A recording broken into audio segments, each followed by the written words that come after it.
বেদাতের সবচেয়ে বড় ক্ষতিকর দিক হলো বেদাত দেখতে ভালো দেখা যায়, মনে হচ্ছে যে সে ভালো কাজই করতেছে। জিকিরের নাম দিয়ে এমন পদ্ধতি আর সিস্টেম বাইর করলেন, বিভিন্ন রকমের ডান্স দিয়ে জিকির করা আছে না নাই? অথচ নবী করিম সাল্লাল্লাহু আলাইহি সাল্লাম জিকির করতে করতে লাফালাফি করছেন, কোন হাদিসে আছে? কোন সাহাবীরা করেছেন? এবং জিকিরের আবার বিভিন্ন নাম আছে। এই লাফালাফিগুলো আবার বিভিন্ন কি আছে বলে নাম আছে। কি কি নাম জানি আছে? করাত জিকির। আমাকে এক জায়গায় প্রশ্ন করা হয়েছে, ভাই করাত জিকির করা যায়? আমাকে করাত জিকির আবার কি? আমি তো জীবনে প্রথম শুনলাম, পরে শুনলাম যে এই জিকির হলো হেইয়ো হেইয়ো দিতে হয় আর কি, করাতের মতো। তাহলে এই যে জিকির, এই জিকির কি মুহাম্মদ সাল্লাল্লাহু আলাইহি সাল্লাম শিখাইছেন? করাতের মতো হেইয়ো হেইয়ো করা শিখাইছেন? যদি না শিখায় থাকে, এটা কেউ একজন আপনাকে শিখাইছে পরবর্তীতে, যার নাম নকল। ঠিক না ঠিক? আপনি একটা জিনিস নিজের বিবেককে জিজ্ঞাসা করেন একটু, যে আপনি 5 ওয়াক্ত নামাজ পড়তেছেন 20 বছর, 30 বছর, 40 বছর, 50 বছর, যার যতটুকু তৌফিক আছে তত বছর ধরে, এত বছর ধরে আপনি নামাজ পড়েন, অথচ নামাজের পরে আমার নবী করিম সাল্লাল্লাহু আলাইহি সাল্লাম কি বলতেন, কি পড়তেন সেটা আপনি জানেন না।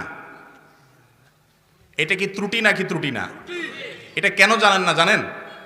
কারণ হলো এটার জায়গায় আরেকটা ভেজাল ঢুকে আছে। বেদাত এমন একটা গুনাহের কাজ, যে গুনার কাজটা সাধারণত চোর চোপটা, খুনি ডাকাত অথবা কোনো খারাপ মানুষ, সমাজ যাদেরকে খারাপ মানুষ মনে করে, এরকম মানুষরা করে না। দেখতে দিনদার, নামাজি কালামি মানুষ, এই মানুষগুলাই যে গুনাহটা করে সেটার নাম কি? বেদাত। বেদাতের অপরাধটা কারা করে ভাই? নামাজি কালামি মানুষগুলো করে। অতএব আল্লাহ তাআলা এই অপরাধ থেকে, এই গুনাহ থেকে আমাদেরকে বেঁচে থাকার তৌফিক দান করুন। আপনারা অনেকে হয়তো বলবেন যে আমরা কিভাবে বুঝবো কোনটা কোরআন হাদিসে আছে আর কোনটা নাই? আমি এটার জবাবে সবসময় কমন উত্তর দিয়ে থাকি। দেখেন, দুনিয়ার ব্যাপারে আমরা সবাই যার যার ভালোটা সে বুঝার জন্য নিজের বিবেক বুদ্ধি সব খরচ করি, হলেও চেষ্টা করি ভালো কোনটা বের করার। ঠিক না ঠিক? দিনের ব্যাপারে আসলে আমরা বলি না, আমরা তো এত কিছু বুঝি না, হুজুররা যা বলে, এক এক হুজুর এক এক কথা বলে, আমরা কোন দিক যাব? অথচ দুনিয়ার ব্যাপারে আমরা এই কথা বলি না। দুনিয়ার ব্যাপারে আমার ভালো কোনটা, এটা বুঝার জন্য বিবেক বুদ্ধি সময় সব ব্যয় করে হলেও ভালোটাকে উদ্ধার করার চেষ্টা করি কি করি না? অতএব মোহতারাম হাজরিন, আল্লাহর দেয় বিবেক শুধুমাত্র দুনিয়া বোঝার জন্য না, লাউ কোনটা কচি আর কোনটা বাতি এটা বোঝার জন্য টিপতে টিপতে, দোকান একটার জায়গায় 3টা পাল্টাতে মুলাইতে দেখতে দেখতে আপনি অস্থির হয়ে যাচ্ছেন মাত্র 50 টাকার লাউ এটা কিনতে গিয়া। আর জান্নাতুল ফেরদাউস আপনি কিনতে চান, অথচ আমলটা আসল না নকল সেটা বোঝার জন্য ন্যূনতম বিবেক বুদ্ধি খাটাইতে রাজি না। আপনার চাইতে এরকম সস্তা জান্নাত প্রার্থী আল্লাহর জমিনে আর কে হতে পারে? ঠিক না ঠিক মোহতারাম হাজরিন? অতএব একজন ইমানদার কখনো বিদআতে লিপ্ত হতে পারে না। আমল যেটা করব, আমার প্রত্যেকটা আমল খাঁটি হতে হবে, খাঁটি হতে হবে। ওলামায়ে কেরাম তারা যখন কোরআন থেকে হাদিস থেকে উদ্ধৃতি দিয়ে কথা বলবে সেটা আপনি মানবেন। যদি কোনো আমলের ব্যাপারে সন্দেহ দেখা দেয়, ভিন্ন মত দেখা দেয়, কোরআন হাদিস থেকে উদ্ধৃতি না পান, দলিল না পান, আপনার বিবেক বুদ্ধি যতটুকু আছে এতটুকু খরচ করার পর যদি আপনি সুন্নাত আর বিদআতের মধ্যে পার্থক্য করতে না পারেন, তাহলে বিবেক দেয়ার, এই বিবেক আল্লাহ তাআলা দিয়েছেন যে এটার মানে কি, এটা কোথায় ব্যবহার করলেন? মোহতারাম হাজরিন, বিদআতের 7টি ক্ষতি এবং ভয়ঙ্কর অপকারিতা আছে। এর ভিতরে 1 নম্বর হলো, যে ব্যক্তি বিদআতে লিপ্ত হয় সে ব্যক্তি সুন্নাত থেকে সরে যায়। সে ব্যক্তি সুন্নাত থেকে, নবী করিম সাল্লাল্লাহু আলাইহি সাল্লামের অনুসরণ হলো সুন্নাত, আর মন গড়া করাটা হলো, নবী সাল্লাল্লাহু আলাইহি সাল্লাম করেন নাই, অন্য কেউ বলেছেন, এটার নাম কি? বিদআত। বাজারে একটা ব্র্যান্ডেড জিনিস, কথার কথা, এটার নকল পাওয়া যায়। এই নকল জিনিসটা যদি কেউ বেচা কিনা করে, এটা ধরা পড়লে কি হবে? শাস্তি হবে কি হবে না? কেন শাস্তি হবে? কারণ এটা আসল না, এটা কি? নকল। ঠিক তেমনি ভাবে আমলের নামে, সওয়াবের নামে যদি বেদাত আমল করেন, যে আমলের ভিত্তি কোরআন হাদিসে নাই, সে আমল করে সওয়াব তো পাওয়া যাবেই না, বরং শাস্তি পাওয়া লাগবে। আমি একটা এক্সাম্পল সব জায়গায় বলি। আপনি দোকানে গেছেন, সদাই কেনার পর আপনার কাছে টাকা নাই। আপনি যদি বলেন যে ভাই আমার কাছে টাকা নাই, পরে দেব, তো দোকানদার আপনাকে অনুগ্রহ করে বাকি দিয়েও দিতে পারে, আর কম দামের জিনিস, খাবার টাবার জিনিস হলে এমনিও দিয়ে দিতে পারে। কিন্তু আপনি যদি চালাকি করে একটা নকল জাল নোট ধরায় দেন, দোকানদার যদি টের পায় এটা জাল নোট, কি হবে? সাথে সাথে 999-এ ফোন করে পুলিশ হাজির করে আপনাকে 14 শিকের মধ্যে ঢুকানোর চেষ্টা করবে কি করবে না? ঠিক একইভাবে আপনার আমল অনেক বেশি নাই, আল্লাহ রাব্বুল আলামিন অনুগ্রহ করে আপনাকে কিয়ামতের ময়দানে জান্নাত দিয়েও দিতে পারেন। কিন্তু আপনি আল্লাহর কাছে সব নকল জাল টাকার মতো ভেজাল আমল নিয়ে গেছেন। এই আমলগুলো মদিনা থেকে আসে নাই, কোরআন হাদিস থেকে আসে নাই। কোথাকার কোন বাপদাদা শুরু করেছে, এরপরে চলে আসতেছে, এটার গোড়া কোরআন হাদিসে নাই। এই রকম যদি হয় তাহলে সেক্ষেত্রে সেই আমলটা হলো ওই জাল টাকা দেওয়ার মতো। এই জন্য নবী করিম সাল্লাল্লাহু আলাইহি ওয়াসাল্লাম বলেছেন ওয়াকুল্লু দালালাতিন ফিন্নার। বেদাত হলো একজন মানুষ জান্নাতের রুটে আছে, রাস্তায় আছে, সেখান থেকে সরে গিয়ে ডানে বামের যে গোমরা পথ আছে সেগুলোতে চলে যাওয়া। আর এগুলো হলো বেদাতের পথ। এই পথগুলোর গন্তব্য শেষ গোড়া হলো জাহান্নাম, আর সিরাতে মুস্তাকিমের শেষ গোড়া হলো জান্নাত। অতএব বেদাতে লিপ্ত হলে সর্বপ্রথম এবং সবচেয়ে বড় ক্ষতি হলো যে এই বেদাত মানুষকে সঠিক পথ থেকে সরায় দেয় এবং এর গন্তব্য হয় জাহান্নাম। নাম্বার 2, বেদাতের দ্বিতীয় ক্ষতি হলো যদি আপনি ইসলামের নামে কোনো নকল আমল করেন, কোনো ভেজাল আমল করেন, কোরআন সুন্নায় নাই এমন কোনো পদ্ধতিকে ইসলামের নামে আপনি বানিয়ে নেন, তাহলে সেই ক্ষেত্রে সেরকম নকল এবং ভেজাল আমলের ফলে আপনার মধ্য থেকে সুন্নত দূর হয়ে যাবে। সুন্নত কি হয়ে যাবে? দূর হয়ে যাবে। যেমন কথার কথা, একজন মানুষ ঋণগ্রস্ত, তার অনেক দেনা আছে, বেচারা আসলো কারোর কাছে জিজ্ঞাসা করতে যে ভাই আমার ঋণ পরিশোধ করার জন্য তেমন কোনো ব্যবস্থা আমি খুঁজে পাচ্ছি না, কি আমল করব? তখন কেউ তাকে শিখাই দিল যে তোমার ঋণ পরিশোধ করার জন্য তুমি কথার কথা কোরআন কারীমের খতম এটা দাও, দিলে তোমার ঋণ হয়ে যাবে, পরিশোধ হয়ে যাবে। অথচ কোরআন হাদিসে কোথাও ঋণ পরিশোধের জন্য কোরআন খতম দেওয়ার কথা বলা হয়নি। তো এই আমলটার কথা বলছে, দেখতে দেখা যাচ্ছে কাজটা ভালো, এমনি কোরআন তেলাওয়াত করা তো সওয়াবের কাজ, কিন্তু এই কোরআন তেলাওয়াত করলে, খতম করলে এই কাজটা হবে, এই কথাটা নবী করিম সাল্লাল্লাহু আলাইহি ওয়াসাল্লাম যদি না বলেন, কোরআন হাদিস যদি না থাকে, দুনিয়ার কারোর বাপের ক্ষমতা আছে এটা বলার? আপনি কিভাবে জানলেন যে এটা করলে, এই আমলটা করলে এই লাভটা হবে? এটা তো ওহীর মাধ্যমে জানা যাবে, আপনি তো এটা জানার কথা না। অথচ নবী করিম সাল্লাল্লাহু আলাইহি ওয়াসাল্লাম থেকে ঋণগ্রস্ত মানুষের ঋণ মুক্তির জন্য বিভিন্ন রকমের দোয়া শেখানো আছে, কিন্তু সেই দোয়া যদি এই লোক না জানে তাহলে ওই যেটা জানছে সেটা করবে, আর কিছু সে জানার চেষ্টা করবে না। বেদাতের কারণে সুন্নত থেকে সে কি হবে? মাহরুম, বঞ্চিত হবে। দোয়ার জন্য আপনি নতুন বাড়ি করেছেন, নতুন ঘর করেছেন, দোয়ার জন্য হুজুর ভাড়া করে এনে লোকজন ডেকে একত্রিত হয়ে দোয়া করতে হবে বিশেষ বিশেষ প্রক্রিয়া, বিশেষ বিশেষ নিয়মে, এরকম কোনো শর্ত কোরআন হাদিসে দেওয়া হয়নি। দোয়াটা এমন সহজ একটা আমল, আল্লাহ বলেছেন উদউনি আস্তাজিব লাকুম, তোমরা আমার কাছে দোয়া করো, আমি তোমাদের দোয়া কবুল করব। তোমরা দোয়া করো, আমি কবুল করব, আল্লাহ গ্যারান্টি দিয়েছে। এবং বলছেন সবাইকে দোয়া করতে। আপনি দোয়ার জন্য বলতেছেন না আমার দোয়া কি আর কবুল হবে?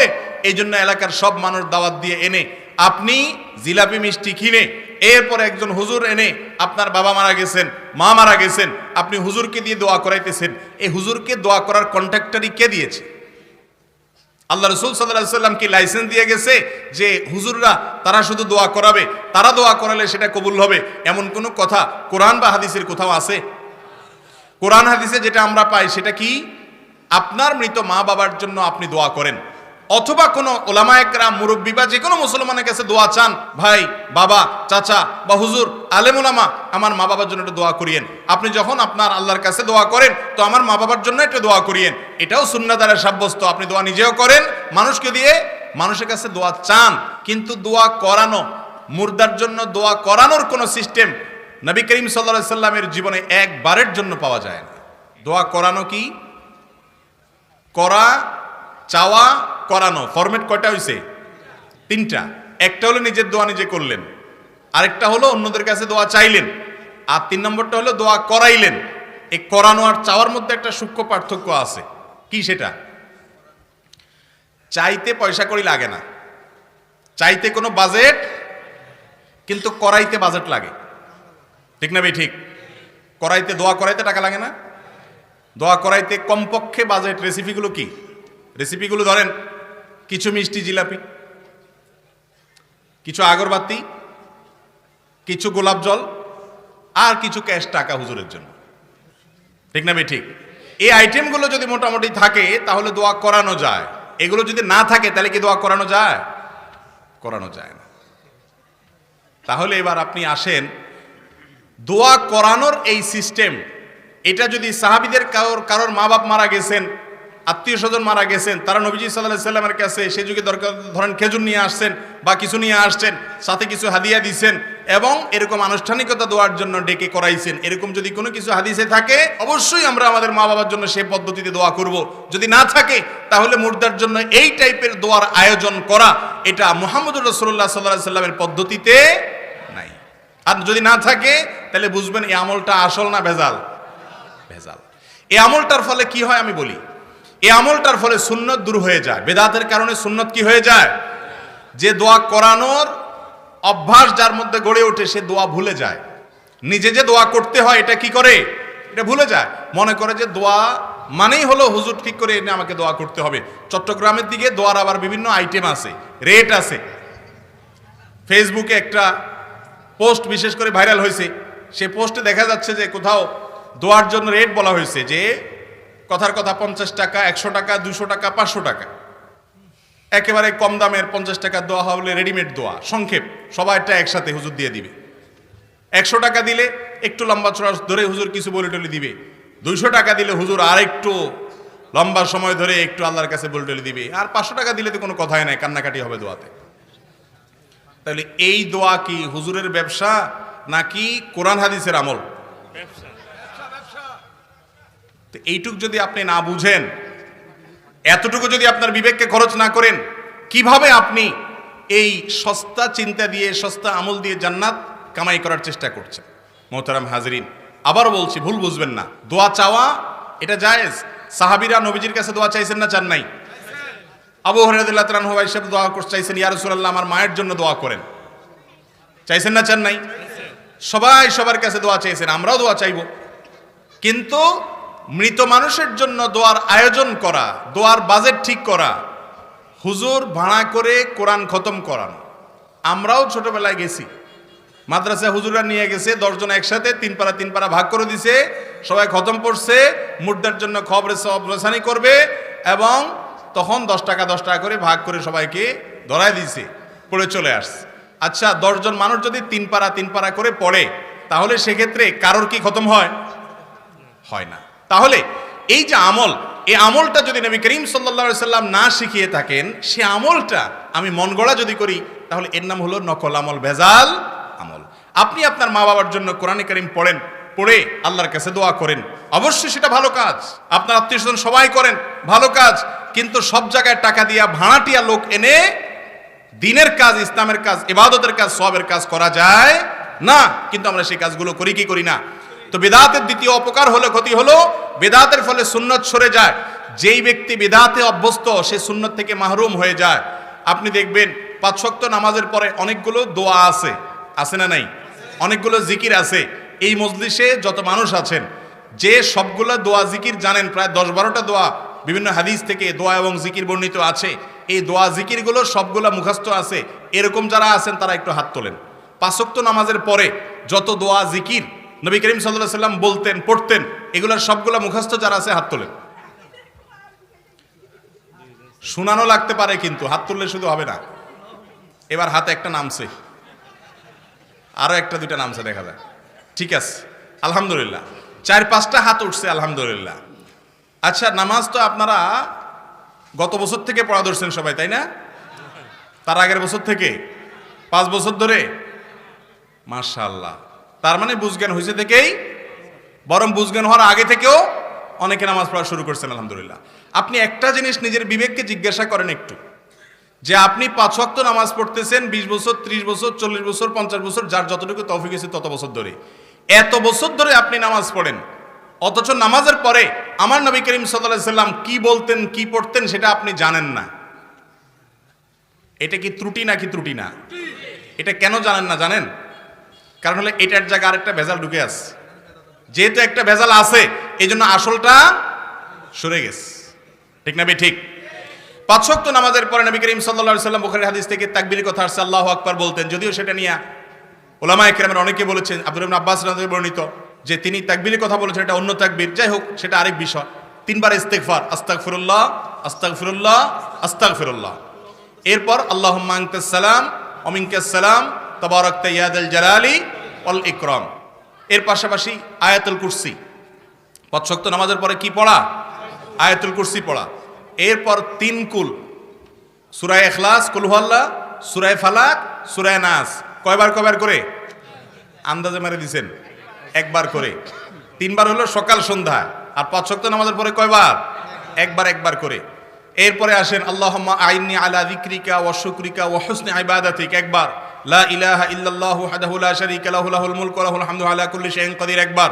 লা ইলাহা ইল্লাল্লাহু মুখলিসিনা লাহুদ-দ্বীন ওয়া লাউ কারিহাল কাফিরুন, একবার। লা ইলাহা ইল্লাল্লাহু ওয়া না'বুদু ইল্লা ইয়্যাহু বিল ওয়ালিদাইনি ইহসানা, লা ইলাহা ইল্লাল্লাহু লাহুল মুলকু ওয়া লাহুল হামদু ওয়া লাহুস সানাউল হাসান, একবার। এইভাবে এই সব দোয়াগুলো 33 বার সুবহানাল্লাহ, 33 বার আলহামদুলিল্লাহ, 34 বার আল্লাহু আকবার। কোন বর্ণনা আছে 33 বার আল্লাহু আকবার, 34তম বার লা ইলাহা ইল্লাল্লাহু ওয়াহদাহু লা শারীকা লাহু। এটা দুইটাই হাদিসে সাবিত আছে। তো এই যে আমলগুলো, এগুলো 5 ওয়াক্ত নামাজের পরে করা সুন্নাত। আমাদের সমাজে 99% মানুষ জানেই না আমল করা তো পরের কথা, ঠিক না বে ঠিক? তো আপনার এই আমলটা নামাজের একেবারে শুরু থেকে শেষ হওয়া পর্যন্ত মুহাম্মদ সাল্লাল্লাহু আলাইহি সাল্লামের পদ্ধতি অনুযায়ী যদি না হয়, তাহলে সে আমলটা আল্লাহর কাছে কি গ্রহণযোগ্য হবে? বিদআতের সবচেয়ে বড় ক্ষতিকর দিক হলো, বিদআত দেখতে ভালো দেখা যায়, মনে হচ্ছে যে সে ভালো কাজই করতেছে। জিকিরের নাম দিয়ে এমন পদ্ধতি আর সিস্টেম বাইর করলেন, বিভিন্ন রকমের ডান্স দিয়ে জিকির করা আছে না নাই? অথচ নবী করিম সাল্লাল্লাহু আলাইহি সাল্লাম জিকির করতে করতে লাফালাফি করছেন, কোন হাদিসে আছে? কোন সাহাবীরা করেছেন? এবং জিকিরের আবার বিভিন্ন নাম আছে। এই লাফালাফিগুলো আবার বিভিন্ন কি আছে বলে নাম আছে। কি নাম জানি আছে? করাত জিকির। আমাকে এক জায়গায় প্রশ্ন করা হয়েছে, ভাই করাত জিকির করা যায়? আমাকে করাত জিকির আবার কি? আমি তো জীবনে প্রথম শুনলাম। পরে শুনলাম যে এই জিকির হলো হেইও দিতে হয় আর কি, করাতের মতো। তাহলে এই যে জিকির, এই জিকির কি মুহাম্মদ সাল্লাল্লাহু আলাইহি সাল্লাম শিখাইছেন? করাতের মতো হেইও করা শিখাইছেন? যদি না শিখায় থাকে, এটা কেউ একজন আপনাকে শিখাইছে পরবর্তীতে, যার নাম নকল, ঠিক না বে ঠিক? মুসলমান তো খুঁজবে আসলের সাথে মিল আছে না নাই, মূলের সাথে মিল আছে না নাই। নকল জিনিস কখনো গ্রহণযোগ্য হবে। একজন মানুষ ধরেন সরকারি দল করে না, অন্য বিরোধী দল কোন একটা দল করে, এটা তার ব্যাপার, সাংবিধানিক অধিকার, সে আরেকটা দল করছে। কিন্তু একটা লোক সরকারি দল করে, কিন্তু সরকারি দলের নামে, প্রধানমন্ত্রীর নামে, অথবা বঙ্গবন্ধুর নামে, অথবা অন্য কোনো জাতীয় নেতার নামে সে নকল একটা ফরমান বের করেছে সবাই। ধরেন কথার কথা, সে বলল যে প্রধানমন্ত্রী আমাকে 10 জন মানুষের চাকরির সুযোগ দিছে, আমি এই যে অ্যাপয়েন্টমেন্ট লেটার দিচ্ছি তোমাদেরকে, এলাকাতে সে দিতেছে মনে করেন। এই লোকটা যদি ধরা পড়ে যে এটা 2 নম্বর, এটা আসলে প্রধানমন্ত্রী দেন নাই, কি বলেন? তার উপরে মায়ের গুলা কি বিরোধী দলের লোকদের মতো হবে না তার চেয়ে একটু বেশি হবে? কেন হবে বেশি? তুমি 2 নম্বরই কেন করলা তার নামে, ঠিক না ভাই ঠিক? তুমি দলের নামে, ব্যক্তির নামে নকলবাজি কেন করলা? তুমি প্রতারক। ঠিক একই ভাবে একজন মানুষ যখন বিদআতে লিপ্ত হয়, এই ব্যক্তি বিদআতে লিপ্ত হওয়ার কারণে সুন্নাত থেকে আস্তে আস্তে সরে যায় এবং তার উপরে আল্লাহ তাআলার শাস্তি নেমে আসে। দেখতে মনে হচ্ছে সে সুফি সাহেব, মানে আমাদের সমাজে ভালো মানুষ হলে মনে করে কি সুফি সাহেব এবং ভালো মানুষ। বিদআতের তৃতীয় ক্ষতি হলো ভাই, দ্বীনকে পরিবর্তন করে দেওয়া হয়। দ্বীনকে পরিবর্তন করে দেওয়া হয়।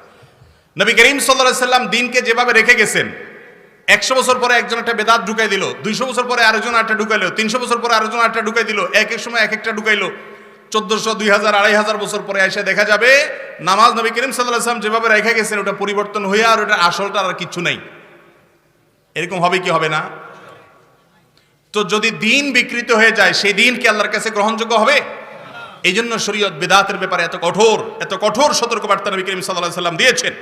আর বিদআতের 4 নম্বর ক্ষতি হলো, কেউ বিদআতে লিপ্ত হওয়া মানে হলো মুহাম্মদ সাল্লাল্লাহু আলাইহি সাল্লামের ব্যাপারে প্রশ্ন তোলা। তার ব্যাপারে কি তোলা ভাই? প্রশ্ন তোলা। কি প্রশ্ন? যে তিনি দ্বীনকে বোধহয় অপরিপূর্ণ করে রেখে গেছেন। আপনারা একটু আগে একটা আয়াত শুনেছেন, আল্লাহ রাব্বুল আলামিন বলেছেন আল ইয়াউমা আকমালতু লাকুম দীনাকুম। বিদায় হজের সময় আরাফাতের ময়দানে জুমার দিনে নবী করিম সাল্লাল্লাহু আলাইহি ওয়াসাল্লাম তিনি একটা ভাষণ রেখেছেন, ঐতিহাসিক বিদায় হজের ভাষণ বলা হয়। এই ভাষণের পরে আগে বিভিন্ন জায়গায় নবী করিম সাল্লাল্লাহু আলাইহি ওয়াসাল্লাম কিছু কথা বলেছেন। এই কথাগুলোতে সাহাবী বর্ণনাকারী রিওয়াজ ইবনে সারি রাদিয়াল্লাহু তাআলা বলেছেন যে তিনি যে নসিহত করেছেন আমাদেরকে, এই নসিহতে জারাফাত মিনহাল উয়ুন, সবার চোখ দিয়ে পানি চড়ে আসছে সাহাবীদের। ওয়ারজিলাত মিনহাল কুলুব, তার সে হৃদয়গ্রাহী বক্তব্য, তার সে নসিহত ওয়াজের কারণে সবার অন্তরগুলো বিগলিত হয়ে গেছে। সেদিন তার নসিহত শুনে আমরা বুঝতে পেরেছি কান্নাহা মাউইজাতু মুআদ্দিন, কেন জানি তিনি আমাদের কাছ থেকে মনে হয় বিদায় নিয়ে যাবেন, তার বোধহয় জীবনের শেষ ভাষণগুলোর একটা দিচ্ছেন। এরকম বিদায়ের সময় মানুষ যেরকম আকুতি ভরে কথা বলে, তিনি সেরকম কথা বলেছিলেন। নবী সাল্লাল্লাহু আলাইহি সাল্লামের সেই শেষ সময়ের ওসিয়ত, শেষের দিককার ওসিয়তের ভিতরে একটা ওসিয়ত এটাও যে আলাইকুম বিসুন্নতি, তোমরা আমার সুন্নতকে আঁকড়ে ধরবে, ও সুন্নাতুল খুলাফায়ে রাশিদিন আল মাহদিয়িন, এবং খুলাফায়ে রাশিদার সুন্নত এবং তাদের সিস্টেম পদ্ধতিকে আঁকড়ে ধরবে। তার মানে ওহীর মাধ্যমে নবী সাল্লাল্লাহু আলাইহি সাল্লাম জেনেছেন যে একটা সময় আসবে কিছু লোক ইসলামের নামে এমন কিছু কাজ ঢুকাবে যেগুলো কেউ বা কারা চালু করেছে, কোনো পীর, কোনো ব্যক্তি, কোনো বাবা, কোনো মা, কোনো বংশ, কোনো এলাকা, কোনো সংস্কৃতি থেকে সেটা এসেছে, এটা কোরআন থেকে হাদিস থেকে আসে নাই। নবী সাল্লাল্লাহু আলাইহি সাল্লাম বলেছেন ওইগুলাকে তোমরা আঁকড়ে ধরবে। এবং আল্লাহ বলেছেন আল ইয়াউমা আকমালতু লাকুম দীনাকুম, আজ এই দিনে তোমাদের জন্য ইসলামকে পরিপূর্ণ করে দিয়েছি। ওয়া আতমামতু আলাইকুম নিআমাতি, এবং আল্লাহ বলছেন আমার নেয়ামত এটাকে আমি তোমাদের জন্য পূর্ণাঙ্গ করে দিয়েছি। ওয়া রাদিতু লাকুমুল ইসলাম দীনা, ইসলামকে দ্বীন। যদি সেখানে নতুন কিছু ঢুকান তার মানে আল্লাহর দ্বীনটা অপরিপূর্ণ ছিল, আপনি এটা মনে করেন, এজন্য নতুন কিছু যোগ করার দরকার আছে মনে করেন। ঠিক না ভাই? ঠিক। কত বড় ভয়াবহ বিষয় আপনি চিন্তা করেন। নবী করিম সাল্লাল্লাহু আলাইহি ওয়াসাল্লাম তিনি দুরূদ পড়েছেন না পড়েন নাই? সাহাবীদেরকে দুরূদ পড়ার নির্দেশ করছেন না করেন নাই? তার দুরুদে নামাজের মধ্যে তিনি দুরূদ পড়ছেন না পড়েন নাই? আমরাও পড়তেছি না পড়ি নাই? এই দুরুদ আমরা যে পড়ি, এই দুরুদটা কি যার যারটা শেষে পড়ি, না সবাই মিলে একসাথে মিছিল দিয়ে পড়ি? সবাই একসাথে দলবদ্ধভাবে সুরে সুর মিলিয়ে তালে তাল মিলিয়ে পড়ি। তাহলে কিভাবে পড়ি? যার যারটা শেষে করি। নামাজের চাইতে গুরুত্বপূর্ণ মুহূর্ত মুসলমানের জীবনে আর থাকতে পারে? নবী করিম সাল্লাল্লাহু আলাইহি ওয়াসাল্লাম বলেছেন মান সাল্লা আলাইয়া মাররাতান, যে ব্যক্তি আমার প্রতি একবার দুরূদ পাঠ করবে, সাল্লাল্লাহু আলাইহি আশরা, আল্লাহ তাআলা তার উপরে নাজিল করবেন রহমত কতবার? 10 বার। দুরূদ মানে হলো নবীজির জন্য রহমতের দোয়া করা। আল্লাহুম্মা সাল্লি আলা মুহাম্মাদের মানে হলো ও আল্লাহ আপনি মুহাম্মদ সাল্লাল্লাহু আলাইহি ওয়াসাল্লামের প্রতি রহমত, অনুগ্রহ, বরকত নাজিল করেন, এই দোয়া করা। তো এই দুরূদটা নবী করিম সাল্লাল্লাহু আলাইহি ওয়াসাল্লাম নিজের প্রতি নিজে তিনি পাঠ করেছেন না করেন নাই? সাহাবা ইকরামদেরকে করতে বলেছেন না বলেন নাই? তো তারা দুরূদ পাঠ করতে গিয়ে আমাদের মতো এরকম সবাইকে ডেকে ডুকে একত্র হয়ে পাঠ করতে করতে বিশেষ অবস্থা আমাদের মধ্যে সৃষ্টি করা বা দাঁড়িয়ে যাওয়া, আরো অনেক যে সিস্টেম পদ্ধতি আমরা বানায় নিয়েছি, একজন বলার সাথে সুর মিলায় সবাই পড়া, এই পদ্ধতি নবী করিম সাল্লাল্লাহু আলাইহি ওয়াসাল্লাম থেকে যদি প্রমাণিত হয়, অবশ্যই মুসলমানদের দুরূদ পাঠের ক্ষেত্রে সেই পদ্ধতি অবলম্বন করতে হবে। আর যদি সেই পদ্ধতি না থাকে তাহলে সেটা সিস্টেম বানিয়ে নেওয়া। দুরূদ দাঁড়ায়ও পড়া যায়, বসেও পড়া যায়, কেউ চাইলে চলতে চলতে হাঁটতে হাঁটতেও পড়তে পারে। যেই ইবাদত করার জন্য শরীয়ত কোনো একটা হাইয়া, কোনো একটা অবস্থাকে ফিক্স করে দেয় নেই, সেটা যে কোনো অবস্থাতে করা যায়।